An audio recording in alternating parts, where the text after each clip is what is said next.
कधी कधी ना अक्षरशः मला इतका कंटाळा येतो ना, बापरे. आता दुनिया भटकून आला ना उन्हात आणत ना. या शिराळ्यांच्या साली आहेत त्या, म्हणून म्हटलं चटणी बनवून घेते, फेकायचे कशाला पाणी येईल आता. नमस्कार मित्रमैत्रिणींनो, मी प्रिया पवार आणि खूप खूप स्वागत करते साधा स्वयंपाक या आपल्या चॅनलमध्ये. तर सकाळी उठल्या पहिला ना भरपूर असं केसांना मी तेल लावून बघा घेतलं. केस धुवायचे, रात्री लावायचं होतं पण म्हटलं नको, कंटाळा केला थोडासा. आणि आता सकाळी पहिला पाणी भरायचं आहे. तर कुणालचे बाबा आता गेलेत मोटर चालू करायला, तर पटकन आता पाणीवर सगळं ना भरून ठेवतो. आणि त्याच्यानंतर म्हणजे कामाची लिस्ट बनवलेली आहे. आज वार आहे, रविवार, कुणाला सुट्टी आहे ना, म्हणजे साफसफाई थोडंसं करायचं, म्हणजे चालू तर केलेलं आहे. तर आज पण म्हटलं थोडंसं करूया घरातलं, बेड वगैरे जरा क्लीन करायचं आहे. आणि त्याच्यानंतर ही बघा, ही आपली मागची पडवी आहे ना, हा जो बघा हा परिसर आहे ना, हा थोडंसं म्हटलं साफ करून घेऊया. नारळ वगैरे आहे ना, ते जरा साफ करायचे बाकी आहेत, ते म्हटलं करूया. कुणाला पण आहे ना हाताशी, त्या पटकन म्हटलं होऊन जाईल. तर सगळ्यात आधी पाणी भरून घेते, कारण पाणी गरजेचं आहे. पाणी आता ते आपल्याला बांधकामाला बघा मारावं लागतं ना, त्याच्यामुळे मग लागतं पाणी आता जास्त. तो बघा कुणाला चालला शेरूला राऊंड मारायला. वाघ्या तिकडे बाबाबरोबर गेला या. सकाळी त्याला एकदा फिरून आणलं, सोडायला सांगतो तो, पण एवढ्या इतक्यात त्याला काही सोडायचं नाही आहे. तो बघा हे बघा, आता हलका हलका ऊन यायला की नाही सुरुवात झालेली आहे. आता गेले 3-4 दिवस झाले पाऊस नाही पडला ना, त्याच्यामुळे कुठेतरी ना गरमी जाणवायला ना लागलेली आहे. ऑक्टोबर हीट म्हणतात ना, त्याची सुरुवात की नाही झालेली आहे. कुणाला जेव्हा सकाळी म्हणत होतं की पाऊस पडणार आहे म्हणून, न्यूजला वाटतं काहीतरी आलं होतं वाटतं, त्याच्यामुळे सांगा होतं मला ते असं. आता मी जरा बसले निवांत. शेरू अजून आला नाही आहे, कुणाला तर गेला त्याला ना फिरवायला. मला वाटतं कुठेतरी लांबपर्यंत घेऊन गेला असेल तो. त्याला सोडायचं होतं, पण काय एक मन सांगतं की सोड, एक मन सांगतं की नको म्हणून. कारण परत हा कुठे लांब गेला ना तर बापरे. मला ना आता व्हिडिओ खाली कमेंट होत्या, म्हणजे तुमच्याशी बघा शेअर केला ना शॉर्ट व्हिडिओ, त्यामध्ये म्हणजे भरपूर अशा कमेंट आलेल्या, तेवढा लांब जातो कसा तो. तर हे ना दोघं पण जंगली आहेत, पक्के जंगली आहेत वाघ्या शेरू. म्हणजे त्यांना हे आजूबाजूचा सगळा परिसर आहे ना, आजूबाजूची गावं त्याला सगळी माहिती आहेत. म्हणजे लहानाचे मोठे ना ते ह्या जंगलामध्येच झालेले आहेत. त्यांना खेळायला वगैरे म्हणजे म्हणजे सोडलेलं असतं ना, जास्त असं त्यांना बांधून ठेवलेलं नाही आहे लहानपणापासून. म्हणजे ठेवायचं बांधून पण जास्त नाही.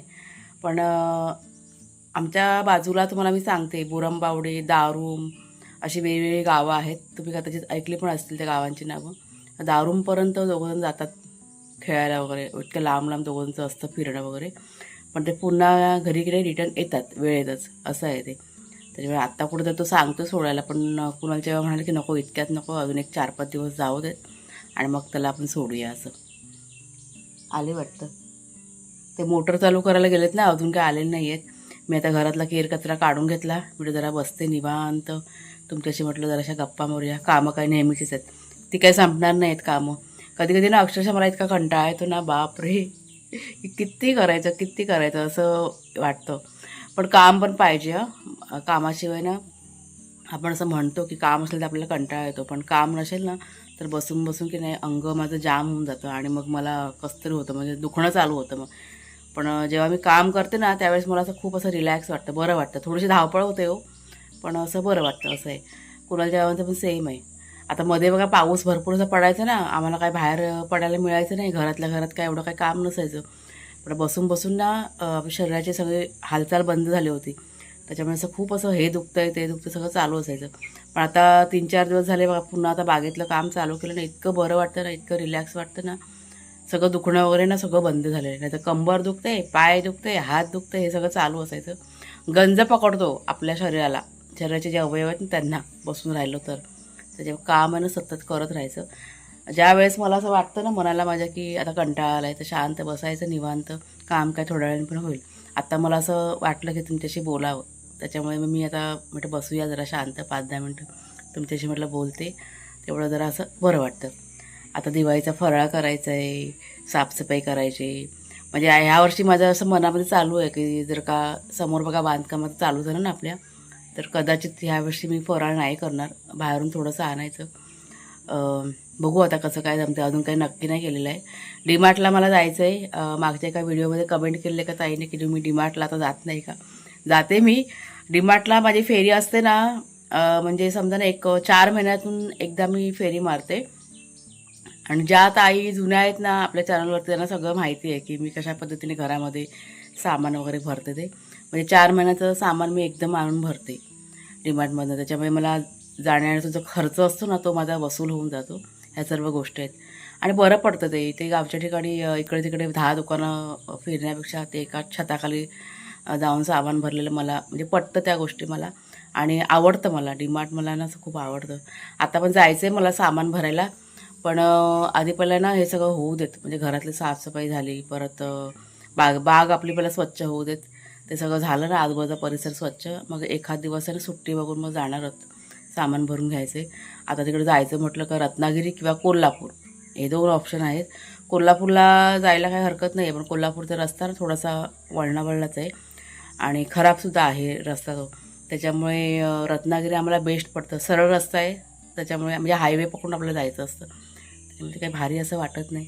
बघू आता, जायचं तर आहे आणि गेले तर मी नक्कीच तुमच्याशी शेअर करीन. मजा येते मला शॉपिंग करायला. माझी एकच आवड आहे तुम्हाला मी सांगते, म्हणजे हे खरेदी करायचं असतं ना डीमार्टमध्ये मी गेले ना एकदम खुश होऊन जाते. त्याच्यामुळे ती मात्र माझी आवड आहे ना, मी जपते अजून पण. आणि सामान पण आपल्याला चांगलं मिळतं, त्याच्यामुळे ह्या सगळ्या गोष्टी ना मी करते, आवर्जून करते. 4 पैसे कुठेतरी वाचत असतील आणि आपल्या मनाला जर का आनंद मिळत असेल तर ती गोष्ट जरूर करायची. आलं वाटतं कोणतरी, हे बघा आला शेरू, आला शेरू. वाघ्यानं आला. हां बसा, लांब नेलं वाटतं दादारी फिरायला. त्याला पाणी दे कुणाला प्यायला. चला आता कुणाला आलं आहे. आता घरातलं सगळं म्हणजे झाडलोट करून झाली, बाहेरची गेली अगोदर. अजून हॉलचं बाकी आहे आणि किचनचं बाकी आहे. ते हॉलमध्ये ना बेड आहे ना आपला, तो जरा क्लीन करायचा आहे. म्हणजे अंथरुणं वगैरे सगळं काढून बाहेर त्याला उन्हामध्ये घालते आणि काय एक्स्ट्राचं काही सामान कचरापेटी काय असेल काढून टाकते सगळं. सध्या तेच चाललेलं आहे माझ्या 2 दिवस. त्याशी पण ते समोरचं कपाट साफ केलं ना, सगळं जे काही रद्दी हे काय काय होतं ना ते सगळ्यानं काढून टाकल्या त्या गोष्टी. म्हणजे हळूहळू हा बघा, हा एक कपाट पण साफ करायचा. हा बघा, हा तुम्हाला बाहेर दिसतोय ना, तो पण त्यात पण सगळं ते वेस्टेज, सगळं वेस्टेज म्हणजे दिवाळीचे कंदील, रांगोळ्या आणि अजून काय काय ठेवलेलं आहे ते बघते आता. आणि ते पण सगळं ना काढून टाकते. मग खोलते सगळं. कुणाला म्हटलं हे कपाट खोल जरा. त्याच्यात ना पाली वगैरे जाऊन बसतात हो, त्याच्यामुळे जरा भीती वाटते. काय काय सामान, शूज वगैरेच आहेत ना त्यामध्ये. ते तुझे घरातले सगळे नवीन शूज आहेत ते सगळे बाहेर काढतात, ह्या कपाटात ठेवा. आता काय पाऊस गेलाय, ऐकलं का. आता ते बघा, ते समोरचं नेट आहे ना ते पण सगळं काढायचं आहे. हे प्लास्टिक नेट सगळं काढून टाकणार आता. तेवढे हवा खेळती राहील. हा मग ते हे झाले, ते पावसाळे आहेत ते पुसून काढायचे, म्हणून ते सगळं साफ करायचं आहे. चला आता हा कपाटाने जरा साफ करून घेते. कोणाची बाईक गेली, कोणतरी गेलं.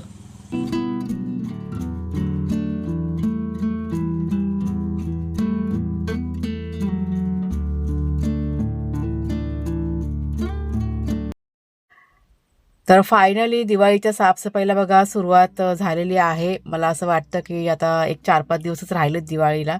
त्याच्यामुळे फास्टमध्ये मला आता की नाही काम करायला म्हणजे पाहिजेच होता. तर हा बेड आहे ना, सोफा कम बेड, त्यात सगळं सामान असतं ते सगळं अगोदर रिकामे करून घेतलं. बाहेरचा कपाट साफ करून घेतलं, त्याच्यानंतर हे घेतलेलं आहे. आणि सगळं अंथरूण वगैरे जे काही एक्स्ट्राचं असतं ना ते सगळं ह्यातच ठेवते मी. उन्हामध्ये सगळं सुकत घातलं. आता आपल्याकडे भरपूर अशी जागा आहे, त्याच्यामुळे कशी जागेची काही फारशी अशी अडचण येत नाही. ऊनसुद्धा छान आता पडतंय. अंथरुणं धुवायचे आहेत, पण म्हटलं आता सध्या नको. थोडासा जरा निवांत वेळ मिळाला ना, म्हणजे दिवाळीच्या नंतरच अंथरुणावर धुवायला मी काढणार आहे. सध्या फक्त हे ऊन दाखवायचं, म्हणजे सोफ्याच्या गाद्यावरच ते आपण सगळं काढलं होतं. ते पण असं 2-3 तास आहे उन्हामध्ये चांगलं वाळत घातलं होतं आणि चांगलं असं कडकडीत ऊन होतं. त्याच्यामुळे छान असं म्हणजे ऊन लागल्यामुळे कुठेतरी दमटपणा जो होता ना तो सगळा निघून गेलेला आहे, सर्व अंथरुणांचा वगैरे. तर इथे मी 2-3 तास हे सुकत घातलं. त्याच्यानंतर सगळा सोफा वगैरे ना क्लीन करून घेतला आणि कुणालसुद्धा होता जोडलेला, त्याच्यामुळे पटापट झालं माझं काम. पाणी दिलं प्यायला. हा बघा बोका बघा आला, दुनिया फिरून आला बघा, दुनिया फिरून. सकाळी गेलेला आहे. हां, खायचं ठिकाणं नाही, पियाचं ठिकाणं नाही. वागू गर्लफ्रेंडला भेटायला गेलेला काय रे लब्बाड. त्याला पाणी देते प्यायला. हां थांब शेपटी नको हलू. घे पाणी पी, दर पाणी पी, पाणी पी. त्यांना ना आंघोळ घालायचे, वाघ्याला पण आंघोळ घालायचे, शेरूला पण आंघोळ घालायचे. त्याच्यामुळे असंच आता बांधून ठेवलेलं आहे. आता कुणालचे बाबा ना येत आहेत ते. दादा काय करतो आमचा? दादा कुठं चालला बाईक घेऊन? दादा बाईक धुतो वाटतं. अवतार बघा काय झालं ते. सगळं साफ करून घेतलं. नुसता सोफा साफ केलेला आहे. बापरे इतका वेळ गेला ते साफ करायला. आणि सगळं भरून वगैरे ठेवलेलं आहे. आता ह्या दोघांना आंघोळ घालायचे. कुणालच्या बाबाने मोटर चालू करायला गेले परत. सकाळी गेले होते तर काय झालं ते काय वायर बिर काय निघाले होते, म्हणजे काहीतरी प्रॉब्लेम झाला. त्याच्यामुळे मग पुन्हा मग सगळे आमच्या वाडीतले आहेत ते सगळे गेले आणि त्यांनी काही बघितलं नाही. आणि मग आता मोटर चालू झालेली आहे. तिकडे आता दुसरीकडे लावलेलं आहे ना पाणी. आता ते गेलेत परत पाणी लावायला. आता पटापट पाणी चालू केलं का मग भाग्या आणि शेवऱ्यांना आंघोळ घालायची. आज म्हणजे आता गरमी पण इतकी पडते ना, तर त्यांना म्हटलं आज जरा त्यांना घालूया आंघोळ. त्यांना पण जरा थंड थंड बरं वाटलं असं. मी आता काय केलं आहे की म्हणजे नाश्ता सगळ्यांचा करून झाला. आता जेवणाला की नाही सुरुवात केलेली आहे. एकदम बघा साफसफाई करायला घेतलं ना खूप अशी अडचण येते मग आणि कंटाळा येतो खूप. मग खूप कामाचा भार होतो. मग तरी पण आपलं बागेतलं की नाही राहिलं. आज बागेतलं करायचं होतं, म्हणजे कुणालच्या बाबाने घेतलं होतं करायला. तर त्यांना की नाही मगाशी एक फोन आला त्याच्यामुळे मग राहिलं मग ते काम. त्याने अर्धवटच केलं. नाहीतर मागचं ना करायचं होतं. म्हटलं जाऊ दे परत काम करून करून थकायला पण खूप होतं. मग आता मी ते शिराळ्याची चटणी करते, म्हणजे शिराळ्याच्या सालीची चटणी. आणि ह्याची रेसिपी मी तुम्हाला शॉर्ट व्हिडिओमध्ये शेअर केलेली आहे. बघा तुम्हाला जर का हवी असेल तर. खूप छान लागते हो चवीला. भाजी वगैरे नसेल ना तर खायला वगैरे खूप छान लागते ती. मला खूप आवडते. आता शिराळीना मी चिरून घेतली ना बागेतली, आपले काढली होती काल. तर आता बघते चिरून ते ठेवलेत. आता दुपारचं जेवण काय करायचं अजून काय ठरवलं नाही आहे. तर म्हटलं आहे तर म्हटलं चिरून ठेवते आणि सालीची म्हटलं चटणी करून घेते. तुम्हाला मी दाखवते जरासं फक्त काय काय टाकलं ते साहित्य दाखवते. पण भाजी नसेल ना तर डाळ भात त्याच्यासोबत पण मस्त लागते चटणी किंवा भाकरीसोबत. खूप भारी लागते. हा बघा गॅस जरा ना बारीक झालं ना. हे बघा ह्या साली आहेत ना, कोवळ्या शिराळ्यांच्या साली आहेत त्या. म्हणून म्हटलं चटणी बनवून घेते. फेकायचे कशाला उगाच वाया घालवायचं. आणि लसूण वगैरे ना सकाळी मी बसले होते ना बाहेर तर बसून सोलून घेतली. सगळं रेडी होतं. आणि ह्या बघा ह्या मिरच्या घातलेल्या आहेत. आता हे असं जरा परतून घेणार आणि त्यात मीठ घालून ना मिक्सरमध्ये वाटायचं. आणि त्यात थोडेसे शेंगदाणे किंवा तीळ घालायचे. तर मी शेंगदाणे नाही घालणार आहे, मी तीळ घालणार आहे. आणि मग वाटून झाल्यानंतर पुन्हा जरासं तेल टाकून परतून घ्यायचं. ही चटणी आपली तयार. खूप छान लागते चवीला. नक्की करून बघा तुम्ही. आता मी घाईघाईत तुम्हाला सांगितलं तोंडी. आणि हे बघा हे शिराळी आहे ना, इथे कोळी चिरून ठेवलेत. त्यात आता बघू काय बनवायचं भाजी. ते टाकीची टाकी चालू आहे. हां समोरची टाकी चालू आहे. तर इथे बघा वाघ्याला घेतले आंघोळ घालायला. या अशा कडकडीत उन्हामध्ये दुपारच्या टायमाला त्याला पण बरं वाटेल ना आता. खाऊन पिऊन झाला. त्याला खाय प्यायला दिलं मग अशी पहिला. आणि ह्याची झाली ना का नंतरला मग शेरूला घालायचे. ऊन पण चांगलं पडलं. ऑक्टोबर हीट मस्त पडलेलं आहे. पुन्हा नळ पाहिजे चालू कर. वाघ्या हसतोय बघ किती. चेहऱ्यावर किती हसतोय त्याचा. झोपेला आलाय तो आता. झोपे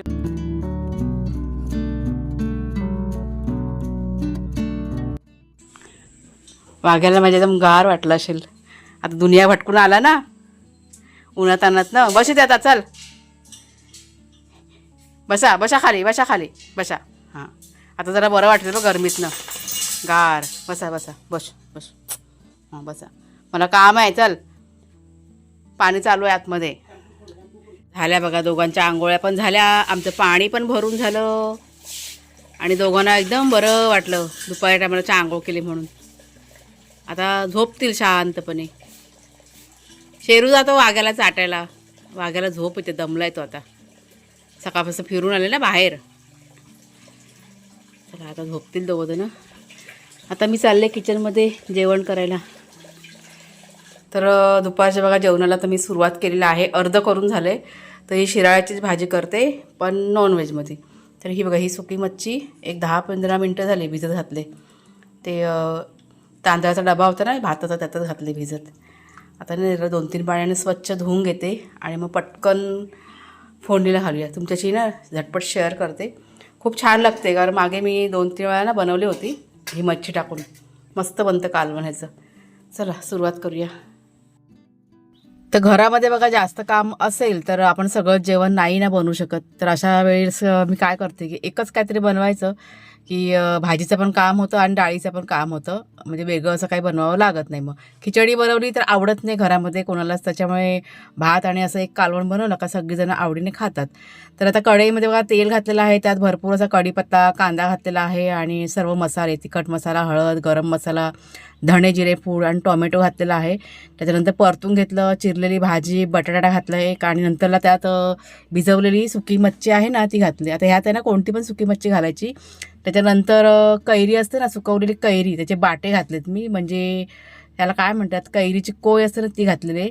त्याच्यामुळे चव की नाही छान येते. आणि मग नंतरला कांदा खोबऱ्याचं वाटप घातलं आहे, गरजेप्रमाणे त्यात पाणी घातले. आता हे काही मी एकदम सुकवणार नाही, म्हणजे थोडंसं पातळ हवं ना रशासारखं, त्याच्यामुळे पाणी की नाही थोडंसं जरा जास्तीचं घातलेलं आहे. चांगलं असं परतून घेतलं आणि मग त्याच्यामध्ये चवीप्रमाणे मीठ घातलेलं आहे आणि कोथिंबीर घातली. उकळी आल्यानंतर त्याच्यावर झाकण ठेवायचं आणि स्लो गॅसवरती ही भाजी आहे ना शिजेपर्यंत आपल्याला शिजवायची. आणि किती घट्ट हवं आहे, किती पातळ हवं आहे ते आपल्यावरती आहे, पण चवीला मात्र छान बनतात. ते बघा दोघं जण जेवतात, आपलं चंगू मंगू. तुम्हाला मी दाखवते आपलं कालवण. हे बघा सुक्या मच्छीचं कालवण, भाजी टाकून आणि भात. आज फक्त भातच केला आहे, चपात्या करायला वेळच नाही, खूप लेट झालं. थोडंसं पापड आणि सलाड आणि हे बघा हे आपलं असं कालवण घ्यायचं. जास्त बनवलं आहे थोडंसं, जे राहिलं तर संध्याकाळला पण होईल ना, त्याच्यामुळे असं चांगलं लागतं. कुणाला, तुला आवडतं का रे कालवण? हे आवडतं ना. सुकी मच्छी कुणाची फेवरेट आहे ना, कुणालच्या बाबांना नाही आवडत. हा